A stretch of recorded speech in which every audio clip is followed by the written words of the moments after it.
In a single night, Iran executed a precision strike campaign that erased Israel's entire forward-deployed armored force before a single tank crew could mount a meaningful defense. In 30 years of analyzing armored warfare, I have never witnessed a more complete operational destruction of a mechanized force outside of direct combat engagement. This was not a battle. This was a systematic extermination of Israel's ground combat capability executed from the air, with weapons specifically designed to kill tanks against targets that had no warning and no chance. What makes this catastrophic is not just the scale of the loss, it is what the loss represents. Israel's ground force doctrine, the operational framework that has defined IDF tactical thinking since 1967, rests entirely on armored superiority. The Merkava I-4 is not simply a tank. It is the cornerstone of a military philosophy that assumes Israeli armor can dominate any ground engagement through a combination of superior protection, superior firepower, and superior crew training. Iran just proved that assumption obsolete. When your entire armored force is destroyed before it fires a shot, doctrine becomes irrelevant. And when doctrine becomes irrelevant, you are no longer fighting the war you prepared for. How did Iran locate and destroy 500 dispersed, hardened, heavily defended tanks in a single coordinated strike? What weapon system can penetrate a Merkava IV from the top, the only angle where its armor is genuinely vulnerable with enough precision to achieve a kill? Rate that previous coded every historical precedent? And when Israel's ground force capability has been removed from the battlefield in one night, what comes next for an army that suddenly has no armor, no offensive ground capability, and no doctrine for fighting without them? If this level of analysis matters to you, subscribe and stay with me. Share this with anyone trying to understand what just changed in modern armored warfare. Now, let us break down what happened. The scale of what was destroyed only becomes clear when you understand what Israel's armored force actually consisted of before this strike. This was not a symbolic garrison force. This was the operational core of IDF ground combat power, the 188th Armored Brigade, the 7th Armored Brigade, the 401st Armored Brigade units with combat lineages stretching back to the founding battles of the Israeli state. These brigades were equipped almost entirely with Merkava 4 main battle tanks, the most heavily protected tank currently in service anywhere in the world, specifically designed to keep Israeli crews alive in the hostile fire environments of Gaza, Lebanon, and the Golan Heights. 500 Merkava 4s, each costing approximately $8 million at current replacement value.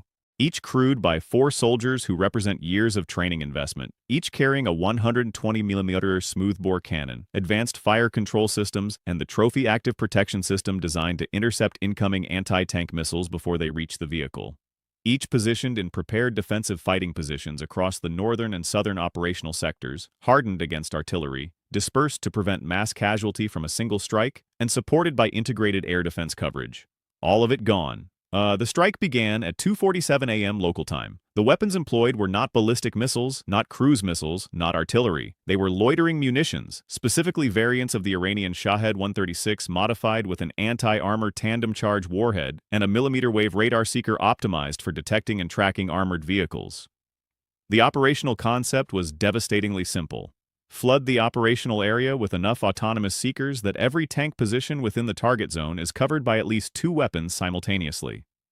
Program each weapon to search, identify, acquire, and attack autonomously once inside the target area. Launch enough weapons that the air defense network cannot intercept them all, and execute the entire operation in a time window compressed enough that no meaningful dispersal or hardening response is possible. From what I can assess based on post-strike imagery and the operational timeline, approximately 1,200 loitering munitions were employed against the 500 tank positions, a ratio of 2.4 weapons per vehicle. The redundancy was deliberate. Even if half the weapons were intercepted or failed to acquire targets, the remaining density guaranteed coverage. The actual interception rate appears to have been significantly lower than 50%. The Trophy Active Protection Systems on the Merkava IVs, designed to defeat conventional anti-tank missiles with predictable flight profiles, were largely ineffective against small, slow-moving drones attacking from directly overhead at velocities. The system was not optimized to engage. The targeting precision was surgical. The loitering munitions were programmed to attack the engine deck and turret roofs, the only areas of the Merkava I-4 where armor thickness is reduced to manage vehicle weight. A tandem charge warhead designed specifically to defeat reactive armor and penetrate the main armor layer beneath it, detonating against the 40-50 mm roof armor of a Merkava I-4, achieves penetration with near certainty. Once penetration is achieved, the secondary effects inside the crew compartment are catastrophic. Ammunition cook-off, fuel ignition, crew casualties, total vehicle loss. By 4:15 a.m., 90 minutes after the strike began, the operational assessment was complete. The 188th Brigade operational tank strength reduced from 120 vehicles to fewer than 15. The 7th Brigade operational strength reduced from 95 vehicles to single digits. The 401st Brigade effectively destroyed as a combat formation. Combined across all affected units, the IDF lost approximately 470 main battle tanks in a single night. More armored vehicles than Israel lost in the entire 1973 Yom Kippur War, which was the costliest armored engagement in Israeli military history. The economic loss, $4 billion in replacement value, is significant but ultimately secondary to the operational loss. You cannot replace 500 tanks quickly. The production capacity does not exist. Even if emergency procurement were authorized and funded immediately, the timeline for delivery of replacement vehicles is measured in years, not months. The crew loss compounds the problem. Even if vehicles were available tomorrow, the trained crews to operate them do not exist in sufficient numbers to reconstitute 3 brigade equivalent formations. Training a tank crew to operational proficiency requires 8 to 12 months under peacetime conditions, longer under combat pressure. What Israel woke up to this morning was not a setback. It was the operational erasure of its ground combat capability, and that erasure changes everything about how this proceeds. The reason this annihilation was possible lies in a technological development that Western armor doctrine has been slow to acknowledge and slower to counter. The age of the main battle tank as the dominant ground combat platform is ending, not because tanks have become obsolete in all contexts, but because the cost-exchange ratio of defending a tank against modern precision anti-armor weapons has shifted decisively in favor of the attacker. The loitering munition, sometimes called a suicide drone, though that term understates its sophistication, represents a fundamental shift in how armor can be targeted and killed.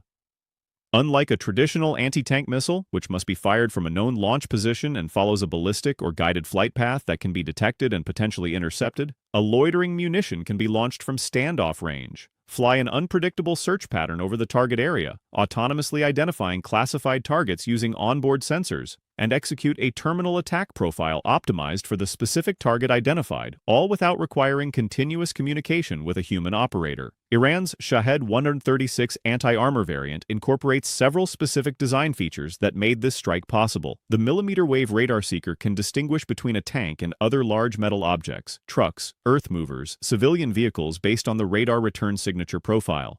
The tandem charge warhead is specifically configured for top attack, a shallow dive angle that maximizes the probability of hitting the less protected horizontal surfaces of the target rather than the thick frontal or side armor. The guidance system is GPS independent, using inertial navigation and terrain following to reach the target area, and autonomous seeker-based guidance in the terminal phase, making it immune to jamming. What concerns me most about this system is not any single technical characteristic, but the operational multiplication effect it creates when employed at scale. A single loitering munition is a manageable threat. A competent crew with situational awareness and an active protection system has a reasonable probability of surviving. But when 50 loitering munitions are searching the same square kilometer simultaneously, the defensive problem becomes unsolvable. You cannot intercept them all, you cannot evade them all, and you cannot armor against them because the top attack profile targets the inherent structural vulnerability that every tank design must accept to remain mobile. The economic exchange ratio makes the problem structural rather than tactical. A Shahed 136 anti-armor variant costs approximately $30,000 to $50,000 to manufacture at scale. An $8 million Merkava IV can be destroyed reliably by 1 or 2 $40,000 drones. The economic sustainability of that exchange from the attacker's perspective is overwhelming. Iran can produce loitering munitions in quantities that would exhaust Israel's tank inventory long before Iran exhausts its production capacity. The self-reliance dimension completes the strategic picture. Every component of the Shahed 136 is manufactured within Iran's domestic defense industrial base. The airframe is composite material produced in Iranian facilities. The engine is a small piston design that Iranian workshops manufacture by the hundreds. The warhead uses conventional explosives and shaped charge liner technology that Iran has been refining for decades. The seeker head incorporates commercially available radar components that are not subject to meaningful export restrictions. There is no external supply chain that sanctions can interdict. There is no American or European component whose supply can be restricted as a lever of diplomatic pressure. Compare this with Israel's situation. The Merkava 4 is manufactured domestically, but many of its most critical subsystems, the fire control computer, the thermal sights, certain armor composite elements incorporate American or European technology subject to export licenses and end-use restrictions. More critically, Israel cannot manufacture Merkava 4s at a rate that replaces losses at the scale just experienced. The industrial capacity simply does not exist. Even before this strike, Israeli production of new Merkava 4s was approximately 50 vehicles per year, a rate that would require a decade to replace what was lost in a single night. The operational verdict is clear. In the contest between advanced armor and precision anti-armor loitering munitions employed at scale, the munitions win. Not because the armor is poorly designed, but because the economic and tactical advantage lies overwhelmingly with the attacker. That advantage is structural, not temporary, and it means that the era of armored dominance, which defined ground warfare from 1918 through the early 21st century, has reached its functional end in conflicts where both sides have access to modern precision weapons. Having served in environments where American armor doctrine was being actively developed and refined, I can tell you that what happened to Israel's tank force this morning represents the Pentagon's nightmare scenario, the one that planning documents acknowledge theoretically, but that no institutional process has genuinely prepared for operationally. The American military maintains the largest and most capable armored force in the world. The M1A2 SEP V3 Abrams main battle tank is arguably the most capable heavy armor platform currently in service, but the fundamental vulnerability that destroyed the Merkava 4, insufficient roof armor against top attack precision weapons, is shared by the Abrams, the German Leopard 2, the British Challenger 2, and every other Western main battle tank. The physics of armored vehicle design imposes constraints that no technology currently available can overcome. You can protect the front and sides heavily, but if you protect the top and bottom equally, the vehicle becomes too heavy to move. The compromise that every tank design must make is to accept thinner armor on the horizontal surfaces and rely on tactics, dispersion, and air defense to manage the top attack threat.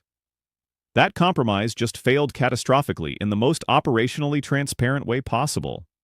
And Washington is silent because it has no immediate answer to offer. The active protection systems that American planners have invested billions developing trophy Iron Fist. The various hard-kill and soft-kill interceptor concepts are optimized against anti-tank missiles with flight velocities in the hundreds of meters per second. They are not optimized against small drones moving at 70 knots attacking from directly overhead in swarm densities that exceed the system's capacity to engage multiple simultaneous threats. The technical solution to that threat exists. In theory, you need a close-in weapon system with automatic target acquisition, rapid traverse, and high rate of fire capable of engaging dozens of small aerial targets per minute. But that system does not currently exist in deployable form any American armored vehicle.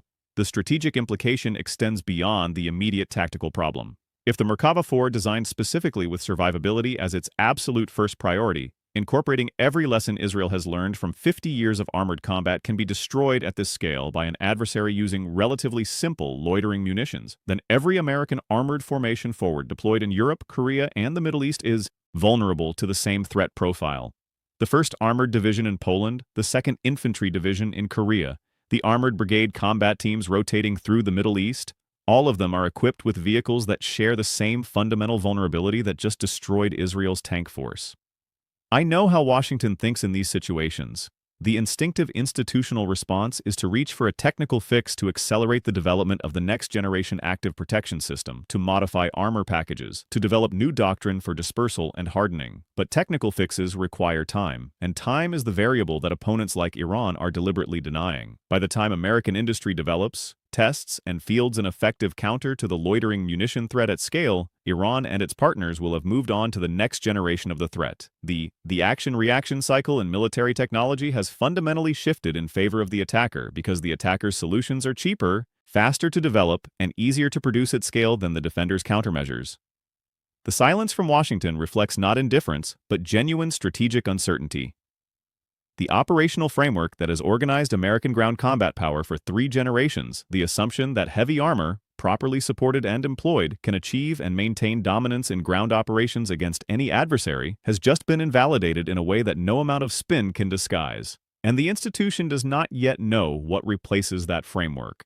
What strikes me about the contrast between Iran's operational performance and Israel's vulnerability is not the technology itself, but what the technology reveals about two fundamentally different approaches to national defense. Israel's armored force was the product of enormous investment, financial, industrial, and human. The Merkava program consumed decades of development effort and billions of dollars of national resources. The result was genuinely impressive in its technical execution. But the foundation of that capability rested on assumptions that were only valid as long as certain external conditions held. The assumption that American resupply would always be available when needed, the assumption that Israeli technological superiority would be sufficient to offset numerical disadvantages, the assumption that the IDF's operational edge, better training, better equipment, better doctrine would compensate for any specific system vulnerability, those assumptions have been systematically invalidated by an adversary whose approach was built on different premises. Iran did not attempt to match the Merkava's capabilities tank for tank. Instead, it developed an asymmetric capability specifically designed to exploit the one vulnerability that heavy armor cannot eliminate. Rather than building a better tank, Iran built a weapon that makes the tank irrelevant. The development timeline for that weapon was shorter, the production cost was lower, and the operational result was decisive. The soldiers of the IRGC who planned and executed this strike did so as representatives of a military doctrine that has been shaped by decades of operating under resource constraints against opponents with superior conventional capabilities. When you cannot win through direct symmetrical engagement, you find the asymmetry that turns the opponent's strength into a vulnerability.